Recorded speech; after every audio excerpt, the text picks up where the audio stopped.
नमस्कार बंधू आणि भगिनींनो. आज महाराष्ट्र राज्याचे उद्योगमंत्री उदय सामंत यांच्याबद्दल खूप इंटरेस्टिंग फॅक्ट आहे. त्यांनी एक पोस्ट केलेलं आहे की विधानभवनात माझ्या विभागाच्या नावाने बनावट लेटर पॅड तयार करून अधिकाऱ्यांची नावे टाकत खोट्या सह्या करण्यात आल्याचा प्रकार समोर आला आहे. काही शिपायांनी सुमारे 50 पास दिल्याचे समोर आले असून त्यासाठी 2,000 ते 50,000 रुपये घेतले.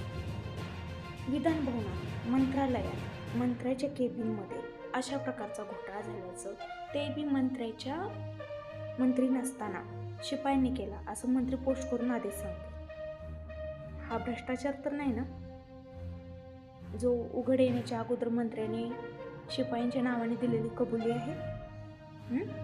शिपायांचं नाव समोर करून असं केलेलं आहे.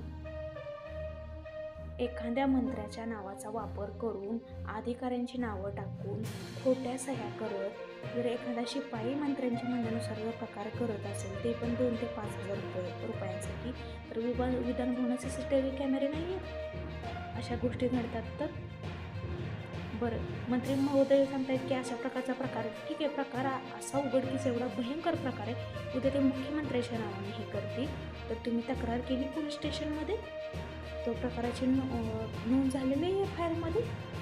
या प्रश्नाची उत्तरे तुम्ही जनतेला देत नाही आहे का? हा भ्रष्टाचार आहे तो लपवण्यासाठी किंवा भ्रष्टाचार भविष्यात उघडकीस येईल आणि हा भ्रष्टाचार नाही आहे हे आधीच जनतेला समजून देण्यासाठी अशा प्रकारचे माझ्याबरोबर अफरातफरी केले गेले, हा सांगण्याचा प्रकार आहे?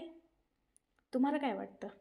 उदय सामंत यांच्या या वक्तव्याशी तुम्ही सहमत आहात का?